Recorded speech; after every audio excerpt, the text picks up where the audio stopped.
morning at 10 a.m. Central Time. And we are doing this because we want to connect with people that are looking for help for reversing type 2 diabetes specifically. And that is what we help people do with the Diabetes Solution Kit. So thank you for joining us. And looks like we've got quite a few people today joining us, which is great. And welcome everybody. So in the past, let me just do a little housekeeping. We have our website is called bartonwebinar.com, and that is kind of our main hub that you can go to either to register for future webinars, also to see where we keep our replays of past webinars that we've done as well. And let's see.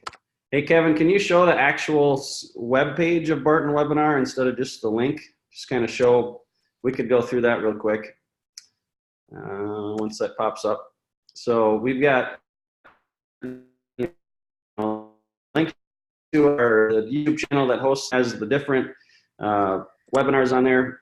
We've covered different topics, like in the last week we talked about cortisol and sleeping and morning blood sugars. I myself had higher blood sugar numbers in the mornings, and we got into that conversation, which was very insightful and helpful. Talked about taking naps and different things along sleep, the sleep side of things. The week before that, we talked about nerve pain and neuropathy and why that happens, and some different natural remedies that we can use to help with that. Neuropathy is a very common I don't know if side effect is the right word, but it happens a lot to people as their blood sugar numbers go up and they become more insulin resistant. So thankfully there are things that we can do even to repair nerves that have can be rejuvenated and restored. And so, but yeah, so bartonwebinar.com is kind of our hub. And so today we are going to cover a topic that has to do with our kidneys. And so, Dr. Scott, if you could just kind of explain how, first of all, let's talk about our kidneys and what function they serve, the importance, the vital importance that they serve, and then how our blood sugar affects the function of kidneys. All right. So the kidneys are a unique organ, of course. Every organ is unique, but we have two kidneys, and when you have duplicates of something, it means it's really important. You need this. And the liver, for example, you have one liver, but the liver cells will regenerate. Kidney cells do not regenerate. They are built in a very specific pattern to be a filter. And it's kind of like, not unlike a coffee filter, you know, where it filters out, it keeps in most of the proteins and the cells, and then filters out all the liquid waste, and then it brings back in the stuff that you need. So it actually picks out, the kidneys pick out specifically, you need sugar, so you bring it back in, and salts, you bring those back in, some of them. And there's certain things that organic acids, for example, that you need, that you bring back in, and the rest of it just goes out in the waste. The stuff that you don't need is whatever is not needed and brought back in. So the way the kidneys work is a miracle. It's just amazing the way it works. But because it is a filter and has so many different types of specific cells and has to be built in a specific pattern in order to filter and bring back in the right nutrients, it's not like a liver that can just regenerate. One liver cell can do all the things that liver cells do. Kidney cells are not like that. You have to have a whole bunch of different types of cells and patterns and microtubules or tubules that are that in order to function as a kidney. So you can't just regenerate that. And so that's where the problem lies. Once you kill the kidney cells, once you've lost those filters, they're just not filtering. And what happens first is the cells that filter, you lose some of the cells, And it's kind of like having a coffee filter where somebody has, you know, gone with just a needle and poked a whole bunch of holes in it. And so this filter that has a bunch of holes is now leaking things out like protein. Normally, proteins don't leak out. They stay in, and then just the water-soluble stuff comes through the filter. However, one of the ways that we find out that people with diabetes have kidney problems is we look in the urine, and if there's a lot of protein in the urine, we know that those filters are dying, that they have holes in them, and the cells that make up those filters, there's fewer and fewer, so they have more and more gaps between them, and those gaps allow protein to go through. And so what diabetes does is it prevents those filter cells from filling in the gaps, so to speak, so that you get more gaps in your kidneys. Okay. Yeah, I've heard protein in your urine as a problem before, so that makes sense. I never heard of or thought of it like that. But it'd be like coffee filter, like you said. If you start getting coffee grounds in your coffee cup, that's not ideal. And so similar with protein. So how does, like, what is it that, how does insulin resistance, how does that work biologically? Why is this happening? Why is it causing problems in our filter, basically? Okay, it's not that complex, but there's the kidney cells are one of those cells that they do not store energy, like nerve cells. Nerve cells don't store energy. Now, muscle cells store energy, liver cells store energy, but kidney and heart cells and nerve cells don't. So what are all the organs that are affected by diabetes? Well, nerves, we talked about that last time, and heart, we'll talk about that in the future, and kidneys, and that's what we're talking about today. So why? Well, if they're not storing energy and now they have a lack, there's not enough energy getting to them, then they're going to die, or they're not going to be able to reproduce. And that's what happens with diabetes, is because the sugar is high for such a long period of time and there's no variations and it never drops low, insulin resistance happens in the kidney cells too. So now, because those cells are resistant, they can't get sugar in to the cells and they die. So it's kind of like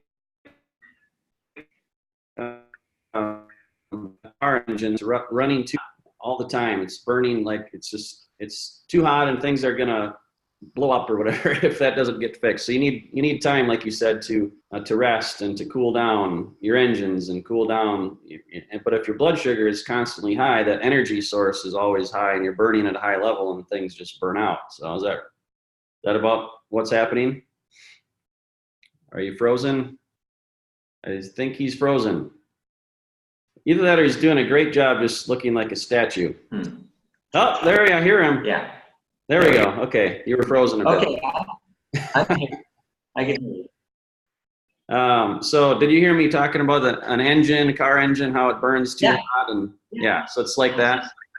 That's what happens. Okay. So what are some, like, when do you know, like, other than testing for protein in your urine, like, how do you know if your kidneys are damaged? When you do blood tests, you can see that the numbers are going up. In other words, the kidney's not filtering well anymore.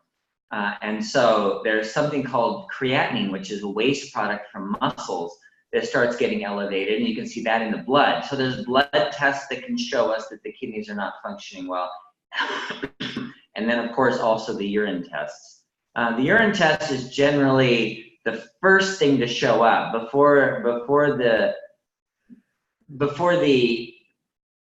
creatinine or blood evidence that the kidneys aren't functioning. You'll see it in the urine first, which is why a lot of doctors will do this microalbuminuria test to look for protein in the urine.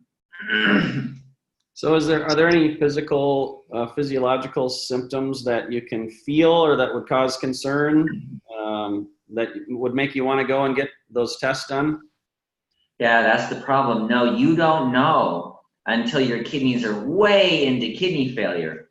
So the kidney function, like I said, you have 2 kidneys. That's really important. If you lose one whole kidney, the other kidney can take care of everything. It's not a problem. However, if you start losing more than 50% of your kidney function, then you won't even know it until it's too late. And once it's too late, you can't, like for the reasons I said, you can't regenerate these glomeruli, these filters, because there's so many different kinds of cells, and it's a structure. And once you lose the whole thing, it's gone. You can't bring it back. So the problem with waiting until you have symptoms, by then it's too late. By then you've pretty much lost most of your kidney function. Okay, and so that's when when people donate their kidneys to others, that they can receive a healthy kidney, and that's really about the only thing there is. It's not like surgery to repair necessarily that you can do, other than a full transplant, right? Right. Dialysis is what most people do by then. By the time they know their kidney's not functioning, they're on dialysis. Okay, and so talk about dialysis. Pretend I'm a 5th grader, or 3rd grader. What is that? How does it work?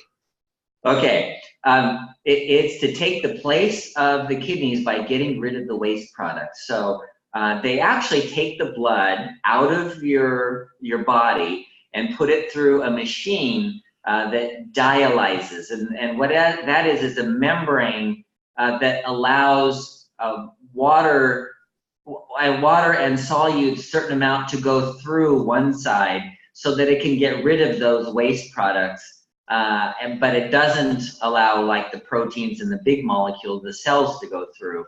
So it can actually take those waste products out of your body and function as if it were a kidney. Okay, so it's just like bypassing the kidney in a sense and doing it artificially.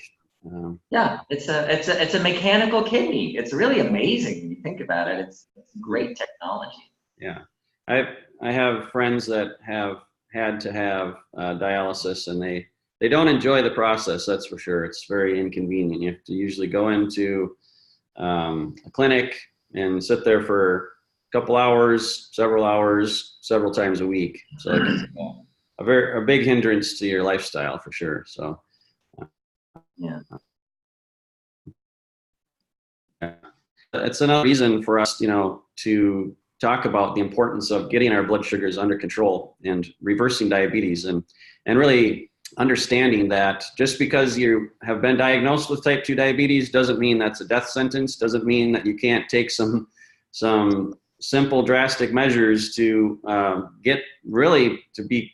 not be diagnosed with that anymore, as long as you follow certain things that we talk about. So okay, Joe, can I say something? Please. Okay, you said it's important to get your blood sugar under control, and that's not really the case.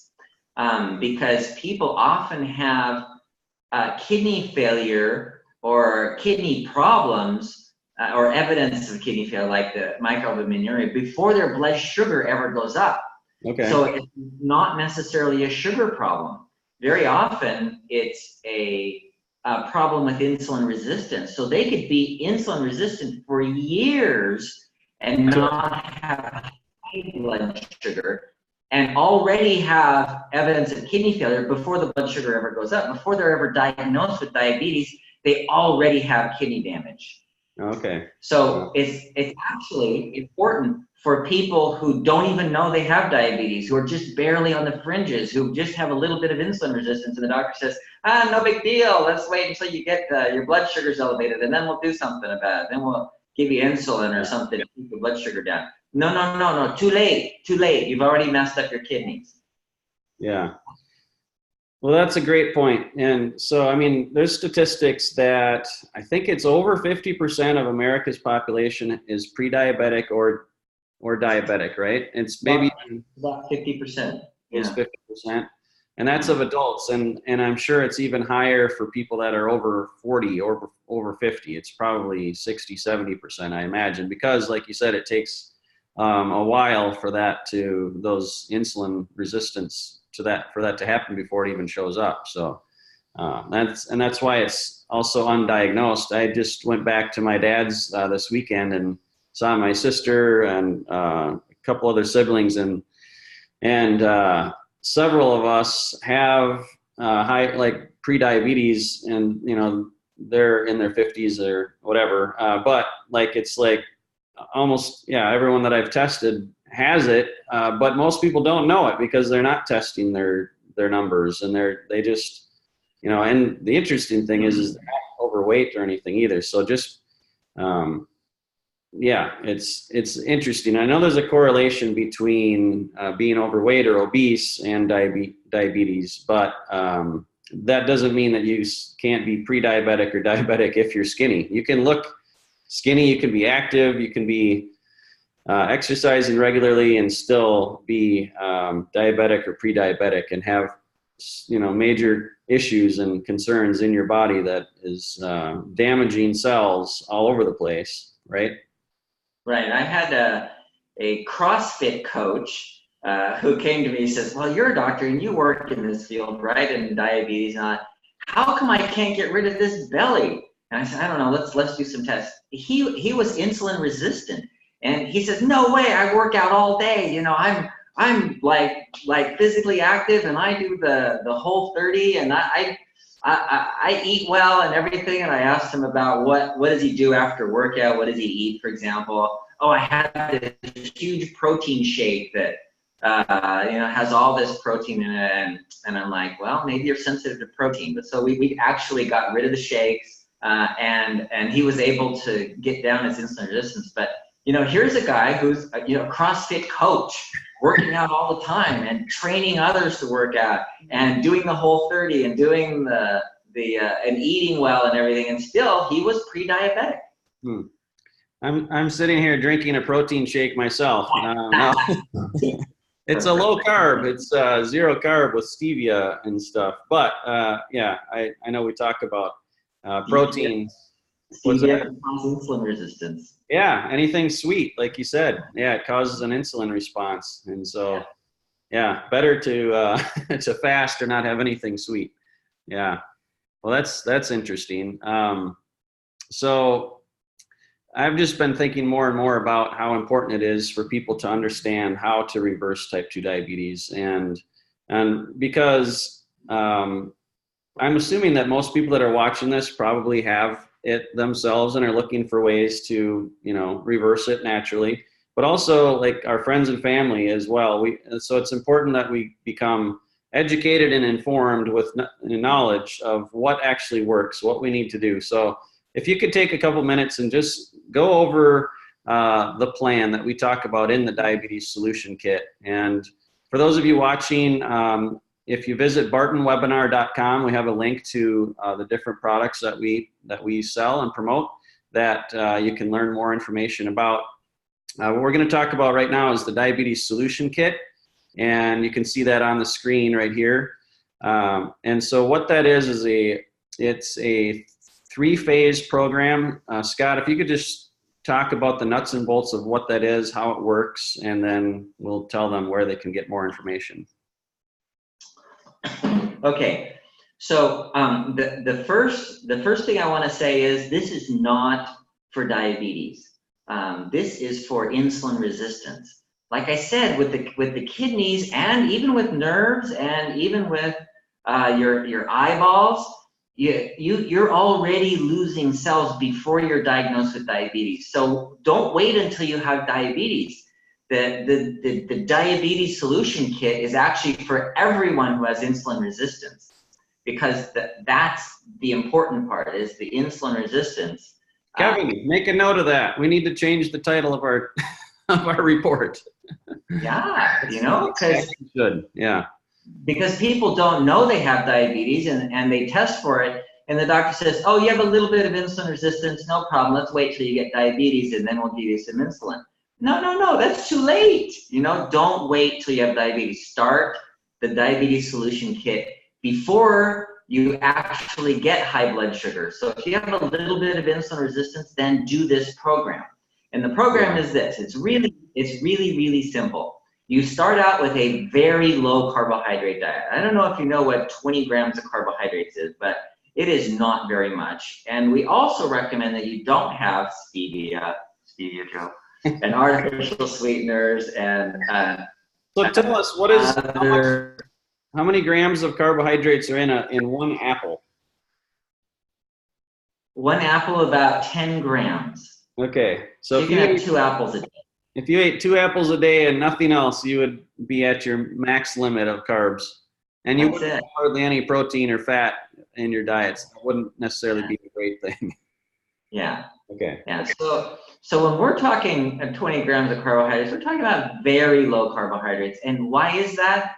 Well, because it's primarily the carbohydrates that are causing the insulin resistance. So when your cells fill up with carbohydrates, they block the insulin from the inside so that the insulin doesn't work anymore. And that's where you get damage to the cells, and that's where you get insulin resistance. And then once the insulin doesn't work anymore and can't bring sugar into the cells, then the blood sugar starts going up.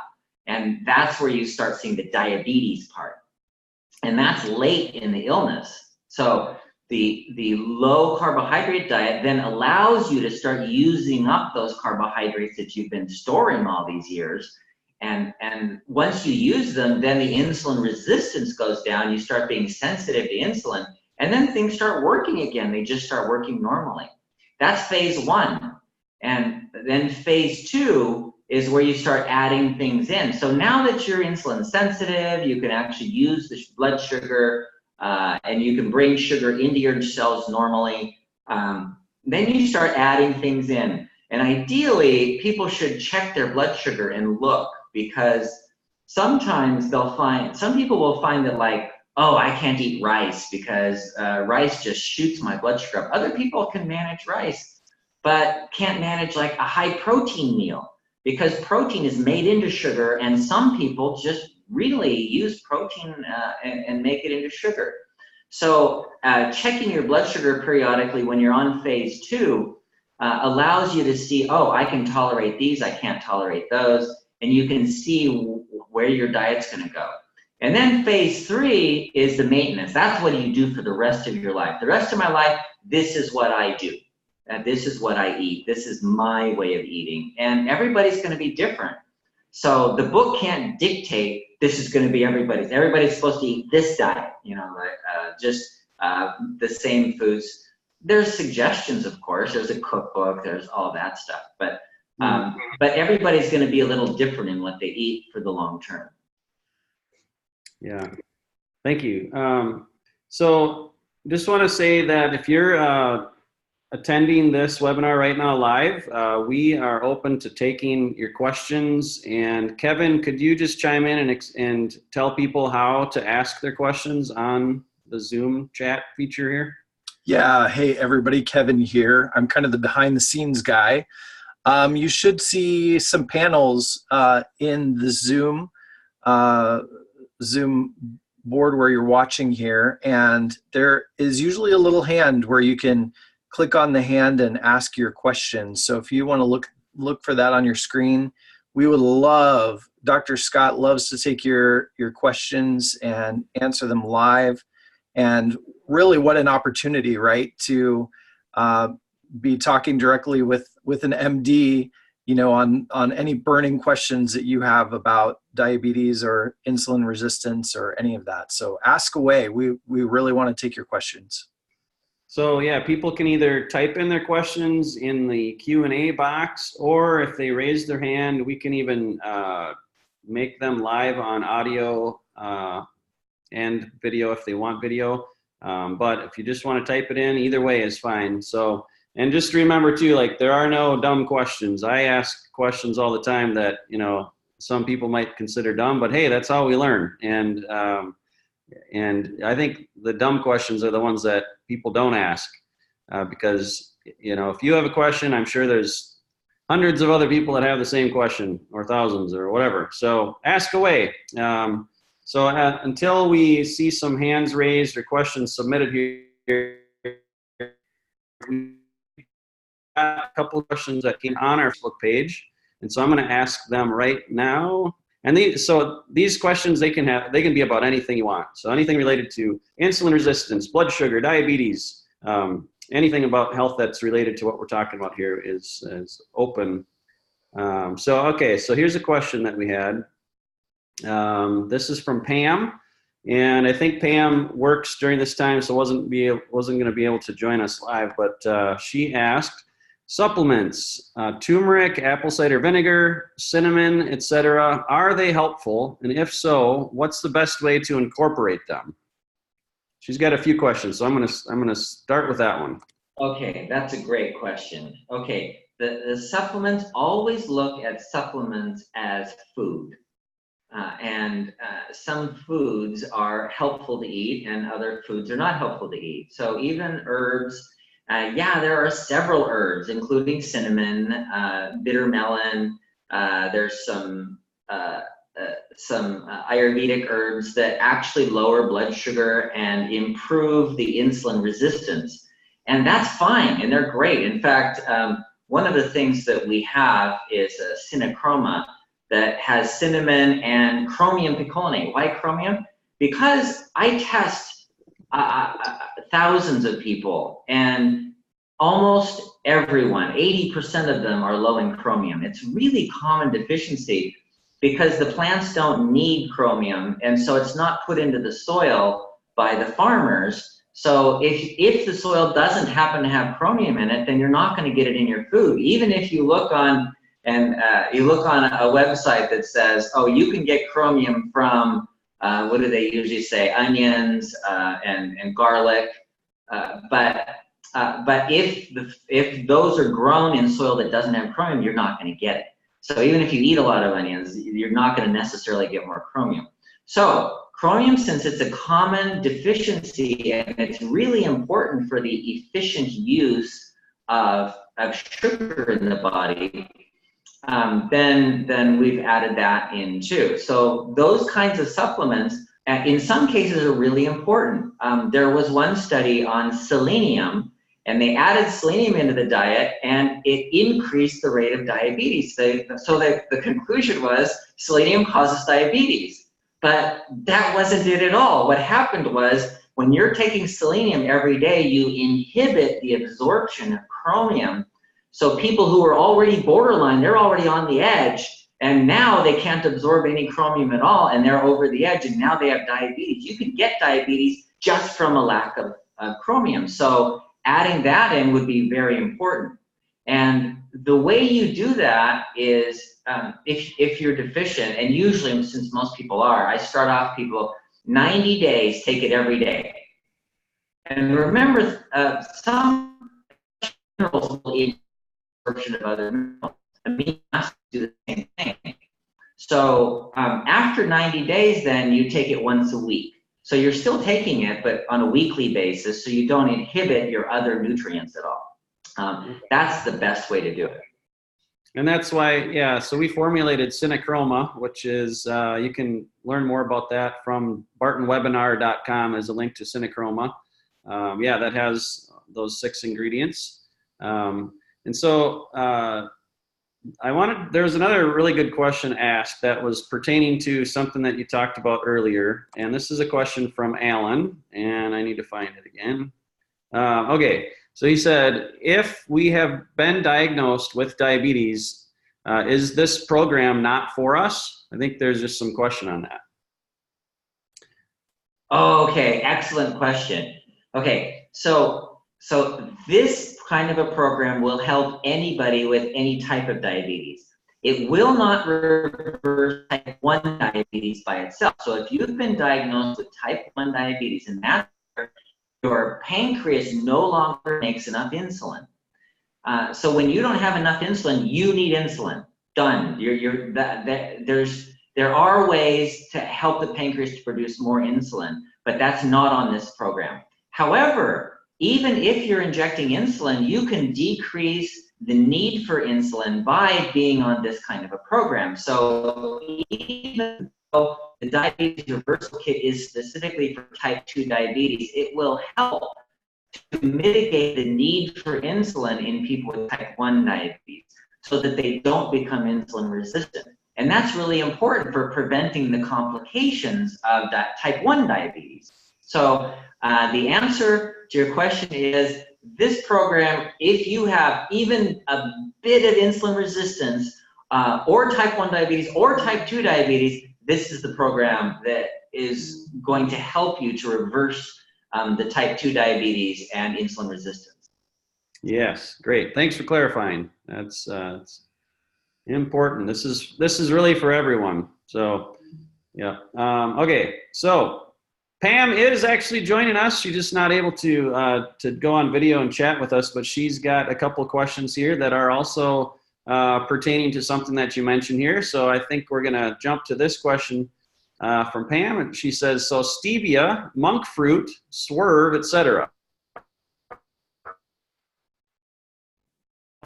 Is it okay for diabetes, but it's bad for insulin resistance? Okay. Monk fruit is, yeah, all of them. Yeah. Okay. While they don't, the actual sugars in those, the sweeteners, don't raise your blood sugar, and that includes like even the sugar alcohols like sorbitol and those kind of things. They don't themselves raise your blood sugar, but because the body is expecting sugar because of the sweet taste, the taste buds, you actually have taste buds in your intestines too that tell your body what's in there and what to digest and how to handle it. So the pancreas puts out insulin according to, well, not just calories. So we always look at this as, oh, this is a caloric thing, and it's all a matter of glycemic index and glycemic load and caloric content. But that's not the whole picture. There's actually more to it, to where many people, and that's not true with everyone, but I would say most in my experience, really should avoid stevia, monk fruit, artificial sweeteners, even when it says, you know, this is diabetic ice cream, it's good for you because it doesn't have any sugar in it, and you know, it's got all the fat, no sugar, so it's good for your ketogenic diet or whatever. And even that, people with diabetes should avoid that until their insulin goes down, until they've finished at least phase 1, and then they can look at what kinds of things affect them in phase 2.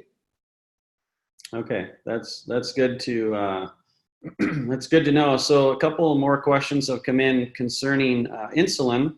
So how do you test for insulin resistance? Because that isn't something that you can just get on your, like a blood glucose monitor from Walmart or something like that. You actually have to go in and get a special test for that. Is that right? Yes, it requires a blood test. And some states allow you to just walk into a lab and say, I want an insulin test, and they can do it. Legally, they can do it in many states.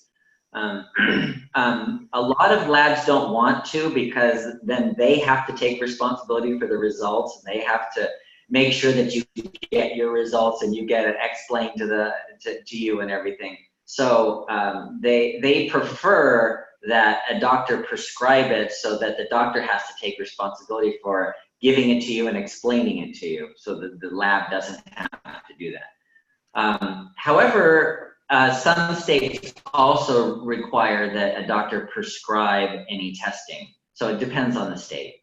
And what's the name of that test that we can ask for? Insulin. It's blood insulin. Hey, Kevin, question. Scott's video kind of got choppy there. Did you hear that as well, or is it on my end? Yeah, it's choppy. Okay, could you say that again, Scott? What's the name of that test? Oh, it's an insulin test. It's okay. Yeah, just a test for insulin, and then you do the blood sugar at the same time, so you can see what your insulin is at a certain blood sugar level. Okay. So, all right. And so what is, like, what is the correct number for insulin or level of insulin that you want to be at? Okay, so a fasting insulin should be between 3 and 7. Should be right in there. And then up to 10 is considered normal. Over 10 is high. I've seen people over 100 with insulin resistance. So insulin resistance is usually people who are over 10. The mild insulin resistance would be 12 to 15. Over 20 to 30 is the higher, more insulin resistance. But I've seen people 60 or 100 at times. Okay. Yeah. Well, that's good to know. Good to get checked. I'm going to have to go get myself checked because I'm curious now. So yeah, all that stevia that you're drinking. Right. It's either that or all the chocolate chip cookies I ate at the Minnesota State Fair yesterday. That might have also elevated things a bit. I just know, Scott. Yeah. All right. So let's see. Looking at other questions here. Okay, so a couple good questions here from Jan. She said she's pre-diabetic. She switched her diet to eliminate meat, but she's finding that her blood glucose level readings are a bit elevated. And then she also talked about vegetarian diet. So if you can talk about that and maybe, help to answer some,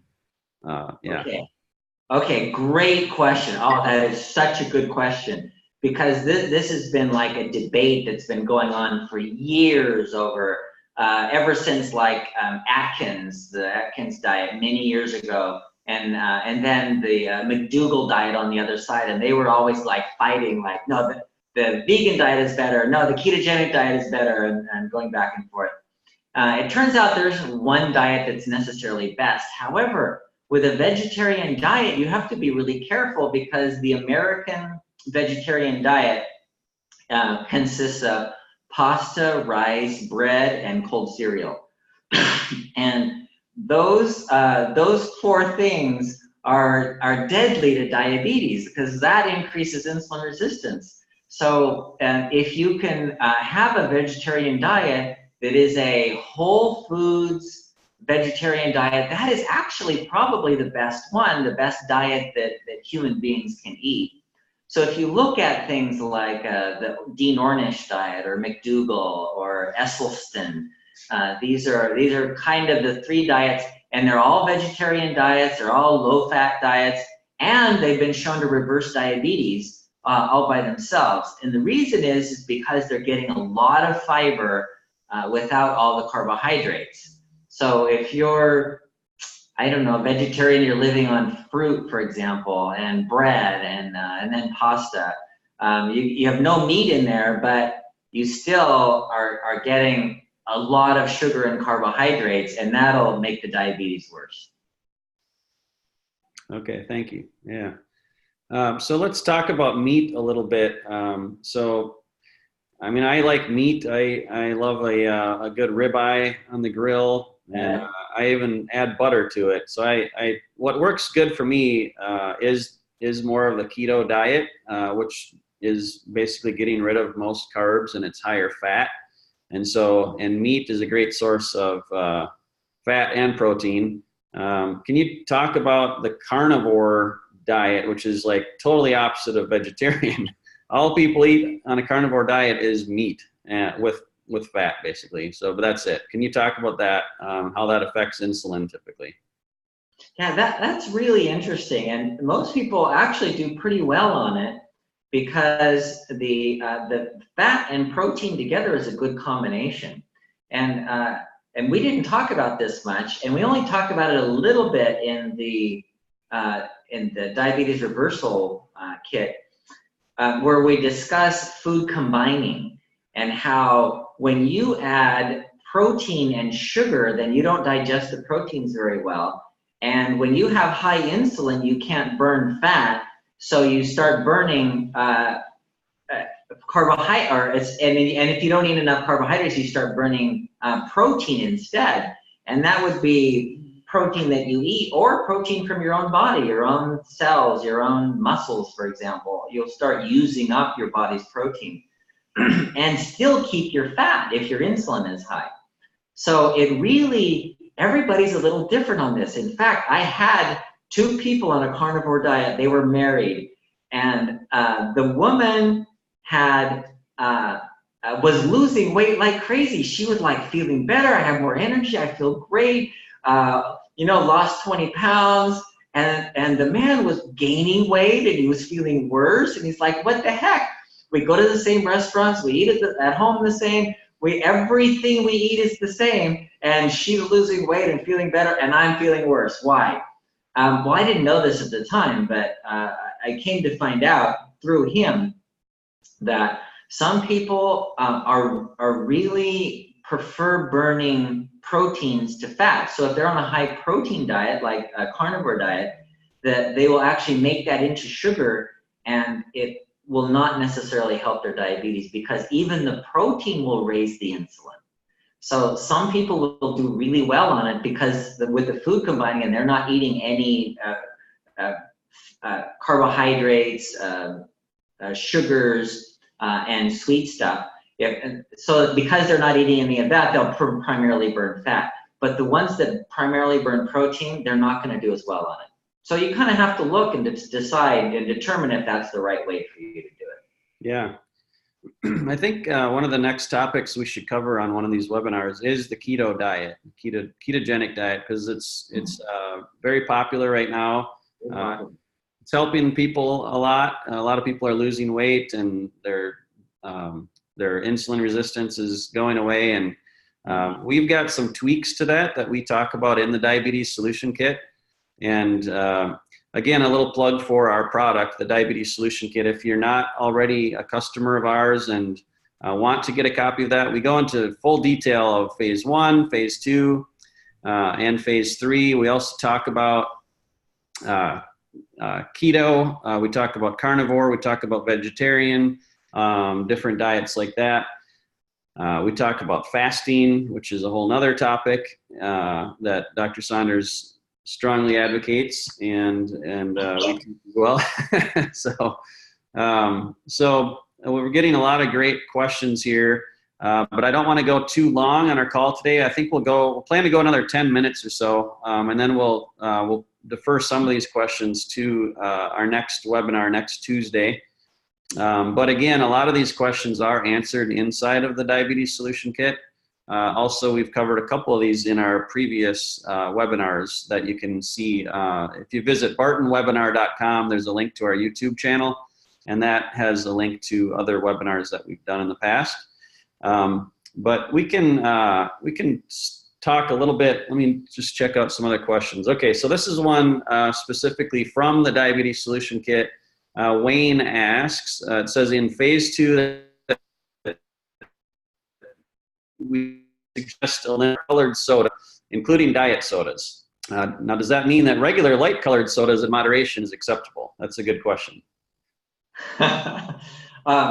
In phase 2, that's where you're discovering what works for you. Okay, the rule is just don't drink soda at all. That's, you know what, if you've had insulin resistance and you've had diabetes, don't go back there. It's kind of like, people, not everybody has a problem with alcohol. Most people, they can drink in moderation, have a beer now and then and have some wine with a meal once in a while, and they're fine with it. But you know what? Some people just should never have alcohol. They just should never drink a single drink. And if you've had diabetes, you've had insulin resistance, you're at risk for Alzheimer's disease, blindness, kidney disease like we're talking today, neuropathy, amputations. It's just not worth going there. And so, you know what, as much as I've had people come in and say, oh, I just got to have my soda, I just miss it so much. You know what, it's just, I would say it's not worth the risk. But if you think you could drink in moderation, having one soda a week or occasionally on your birthday or whatever, I wouldn't have a problem with that.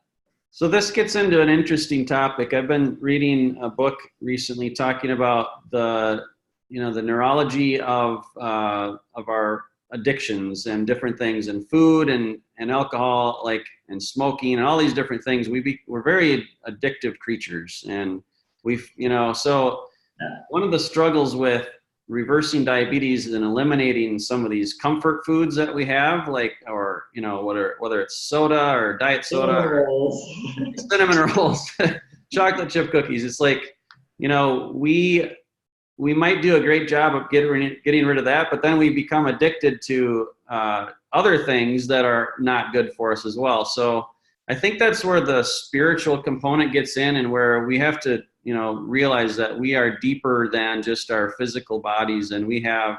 So I'm gonna preach a little bit here, but I feel like there's a strong connection to our overall health and wellness, and getting connected to God and our Creator and the source of who He is and who He created us to be.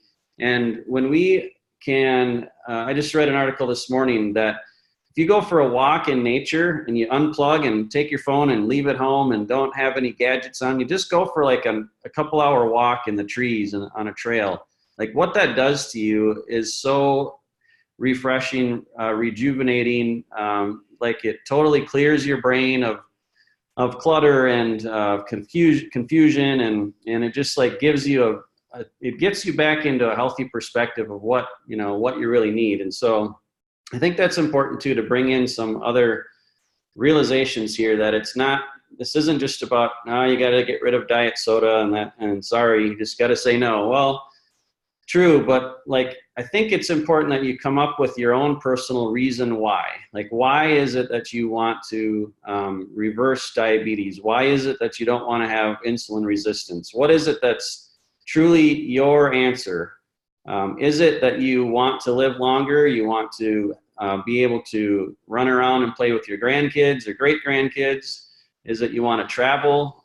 Is it you want to just feel good and not wake up with stiffness in the morning or foggy brain or different things like that? But get out a piece of paper and a pen and just start brainstorming.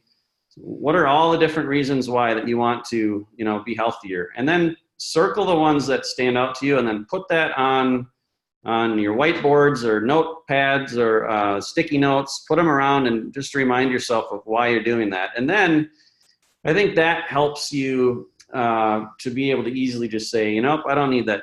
I don't need soda anymore. I can just say, no, I'm doing it because I feel better when I don't have it.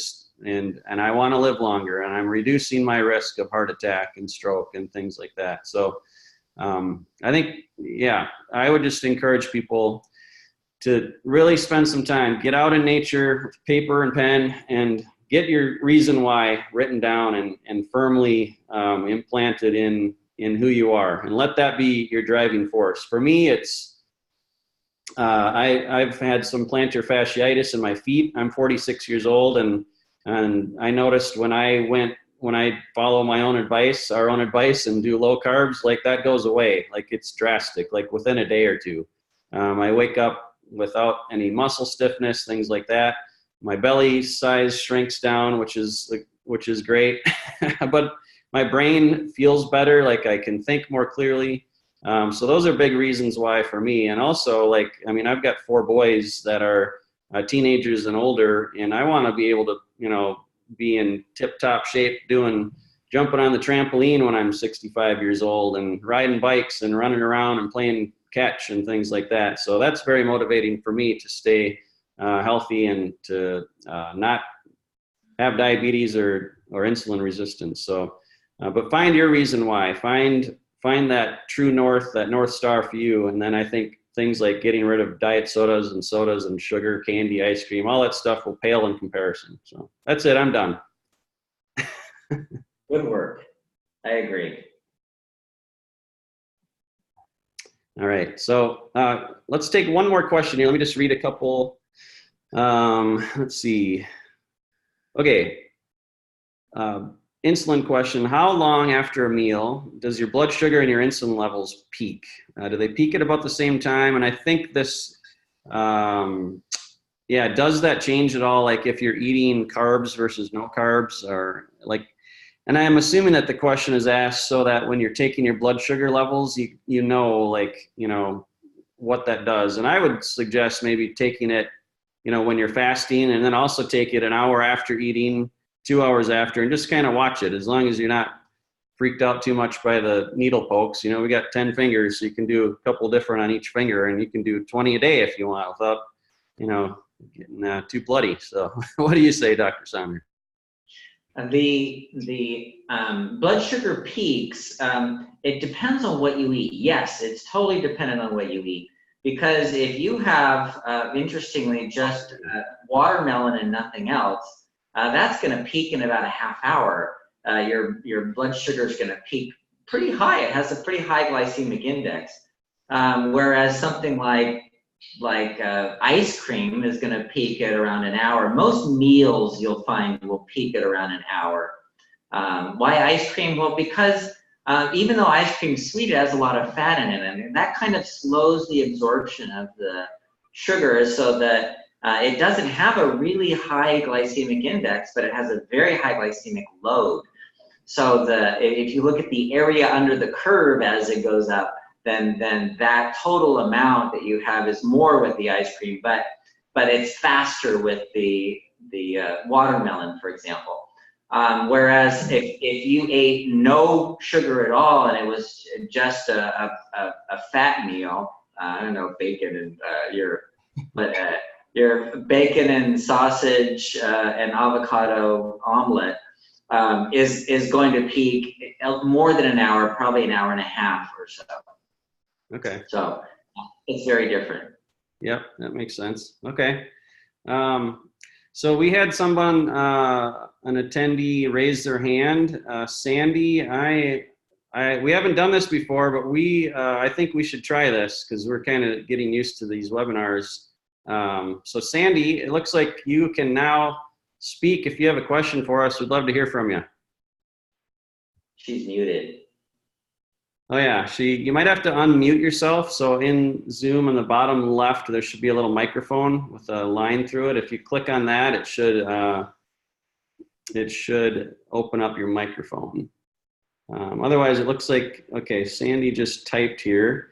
Feel free to chime in, Sandy, if you want to just ask with your voice here, but I'll read it. So gallbladder removed many years ago, now hearing from some that this can negatively impact insulin issues. Thoughts on that? Without the gallbladder, you may not absorb fats very well, and this can affect both the insulin and diabetes, because instead of having a bolus of bile to help you absorb fats when you eat, now you just have a trickle of bile going into your intestines all the time, and you're going to get you're going to absorb some of the fats, but not all of them, and it does affect how you absorb nutrients, and it does affect insulin resistance to some extent because of that. Okay. So any tips to someone that has had their gallbladder removed on what they can do? Yeah, there's actually one thing that I found works really well, and that is to have a very high fiber diet. So we were talking a little earlier about a whole food vegan diet or vegetarian diet that includes a lot of fiber in the diet. And what that does is the fiber holds on to the fats and the bile acids and actually cleans out the fats, the bile from the small intestine and brings it into the large intestine. So that seems to work really well for people who've had their gallbladder removed. Good. Okay, great. Well, I hope that helped answer your question, Sandy. We had a lot of great questions today, and I think we're going to wrap up here. But again, if you're listening to the replay or if you're on the call right now, visit bartonwebinar.com, and we have links there to the different supplements that Dr. Saunders has formulated that are helping people with blood sugar issues, just helps to maintain healthy blood glucose metabolism, and that is our CinnaChroma product. And we also have Nervala, which is for nerve pain, and there's alpha lipoic acid and benfotiamine in that product, which is amazing. We talked about that on a previous call. There's also a link to the Diabetes Solution Kit, where you can learn all about what we've been talking about today. And you can get a copy of that. The ebook version or digital version of the Diabetes Solution Kit is only $19.97. So you can download that right to your computer and read it within a couple minutes of ordering. And we've got a link to that on bartonwebinar.com. And then also, Dr. Saunders is a regular contributor to our monthly magazine called Home Cures That Work. And I don't know if we have a slide for that. I know it's on bartonwebinar.com as well, but that is a resource that is like a treasure trove of natural remedies of all sorts of different diseases and ailments that we've been covering since January of 2009. So over 10 years, almost 11 years now that you've been writing a monthly article. And that, like, I highly recommend that people join that membership. I think it's $99 annually, but when you become a member, you get access to all 129 issues I think we publish now, or something like that. And we for all sorts of in-depth. Dr. Saunders writes. He's an excellent writer, and he just shares like really practical information at homecuresthatwork.com, which we link to in bartonwebinar.com as well. And we'll talk more about home cures in the future, but I just wanted to give a little plug to that because we put a lot of time and energy into that publication, and not a lot of people know about it. So, but yeah, check it out. And so we're going to sign off here. And again, we thank you for joining us. Thank you for watching this. Dr. Saunders, this has been awesome, very helpful, lots of great questions. Thank you. And looking forward to doing this again next Tuesday, 10 o'clock Central. Mark your calendars, register on the link. And thanks, everyone. Appreciate all the questions and interaction today. This was awesome.